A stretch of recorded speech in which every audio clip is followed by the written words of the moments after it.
வணக்கம் மக்களே, இன்னைக்கு எங்க போயிட்டு இருக்கோம்னா உலகிலேயே 3வது உயரமான முருகன் சிலையா பார்க்க போயிட்டு இருக்கோம். வாங்க வீடியோக்குள்ள போகலாம். வேலூர் மாவட்டத்தில் அமைந்துள்ள ஸ்ரீ ஸ்ரீதகிரி முருகன் கோயில தான் நம்ம போயிட்டு இருக்கோம். வாயில் பாருங்க, கெத்த கம்பீரமா அமைஞ்சிருக்கு. இந்த கோயில் ரீசெண்டா கும்பாபிஷேகம் பண்ணனால இன்னும் அதுக்கான வழி எல்லாம் கரெக்டான ரோடு எல்லாம் ஒன்றும் போடல.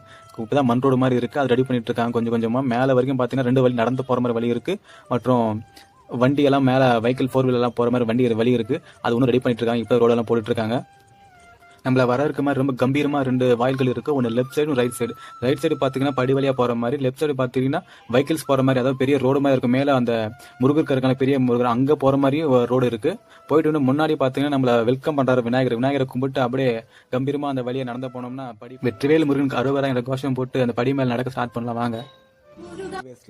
வேலூர்ல இருந்து சுமார் 14 கிலோமீட்டர் டிஸ்டன்ஸ்ல இந்த கோயில் அமைஞ்சிருக்கு. அதாவது இந்த டிமார்ட் எல்லாம் இருக்கீங்களா, அந்த ரூட்ல தான் இந்த கோயில் அமைஞ்சிருக்கு. பெங்களூர் வந்து பாத்தீங்கன்னா 220 கிலோமீட்டரும், சென்னையில இருந்து 130 கிலோமீட்டர் டிஸ்டன்ஸ்ல இந்த கோயில் அமைஞ்சிருக்கு. அது பஸ் ஃபெசிலிட்டி பாத்தீங்கன்னா வேலூர் நகர பேருந்து, அதாவது லோக்கல் பஸ் பாத்தீங்கன்னா பழைய பஸ் ஸ்டாண்ட்ல இருந்து ஆற்காடு பஸ் எல்லாமே போகுது. அதாவது நம்பர் 7 அப்படி 7G அந்த 7 ஸ்டார்ட் ஆகுற அரசு பேருந்து எல்லாமே அந்த ரூட் வழியா போகுது. புது பஸ் ஸ்டாப்ல இருந்து பாத்துட்டீங்கன்னா இந்த ராணிப்பேட்டை ஆற்காடு போற தனியார் பேருந்து எல்லாமே இப்ப நிறுத்துறாங்க. முன்னாடி நிறுத்தாம இருந்துச்சு, இப்ப நிறுத்துறாங்க. கீழ இருந்து படிக்கட்டு என்எச்ல நிறுத்திடுவாங்க. என்எச்ல ரோடு கிராஸ் பண்ணி அப்புறம் படி மூலமா ஏறி போகணும். நம்ம ஓன் பைக்ல எடுத்துட்டு போனாலும் பார்க்கிங் ஃபெசிலிட்டி எல்லாம் இருக்கு. மேல கோயிலாண்டியும் மேலேயும் பார்க் பண்ணலாம், இல்ல கீழேயும் பார்க் பண்ணலாம். அதாவது படி மூலம் அந்த போனா கீழே பார்க் பண்ணிட்டு போகலாம். நீங்க மேல அந்த பெரிய முருகர் இருக்கால அங்க போன சொன்னாலும் அங்கேயும் போயிட்டு அங்கேயும் பார்க் பண்ற மாதிரி ஃபெசிலிட்டி எல்லாம் இருக்கு. நம்ம கீழே போயிட்டு பார்க் பண்ணது பெஸ்ட்னு நினைக்கிறேன்.